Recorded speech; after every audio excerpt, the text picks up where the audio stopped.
Aniya ang maditalye sa Ozamis Today. Mga kapitan sa Ozamis gitahasan sa pakigtambayayong sa mga school heads sa ilang matag jurisdiksyon sa pagpahigayon sa anti-dengue activities sa mga tunghaan. Aniya ang maditalye.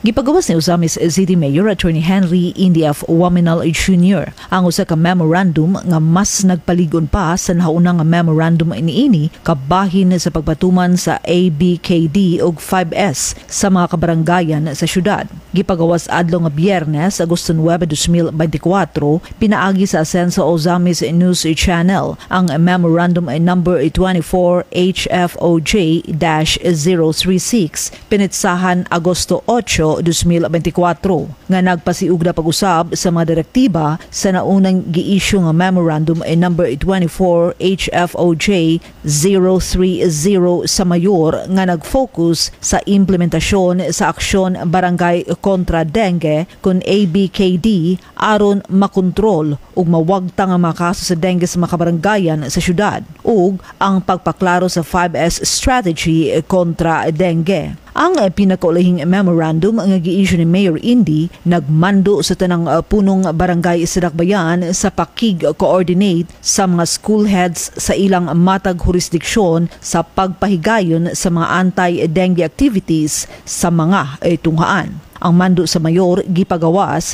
kasunod sa bag-uhay pa lamang nga taho sa usa ka bata nga namatay tungod sa dengue nga bisan tuod dili kaylap apan nakahatag kabalaka sa mga residente sa Ozamis City. Ang tanang mga punong barangay sa Ozamis ang gipahinumduman ug gimanduan sa istrikto nga pagpatuman sa ABKD nga naglakip sa usa ka sinimana nga cleanup drive aron makontrol ug mawagtang ang mga kaso sa dengue. Kinahanglan usab ang istrikto nga pagsunod sa 5S nga mao ang musunod. Search and destroy mosquito breeding sites in your area. Self-protection from mosquito bites. Seek early consultation if dengue symptoms appear. Support fogging and sustain hydration. Gimanduan ang punong ang barangay sa paghimo sa simultaneous search and destroy operations sa tanang mga barangay matag hinapos sa simana sulod sa usa ka bulan ug pagsuporta sa fogging activities nga ipahigayon sa City Health Office gikan Lunes hangtod Biyernes ilabi na sa mga barangay nga may aktibong mga kaso.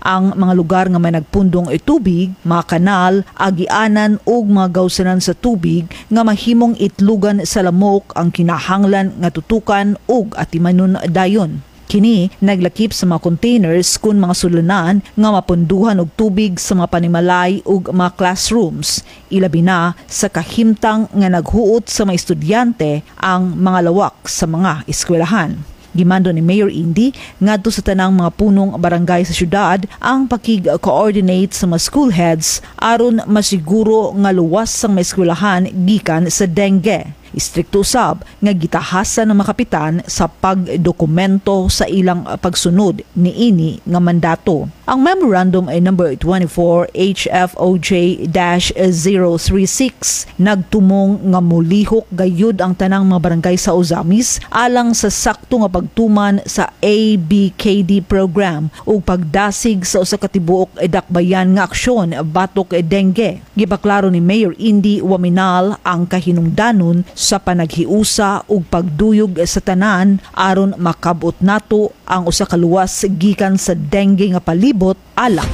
sa tanang mga Ozamisnon.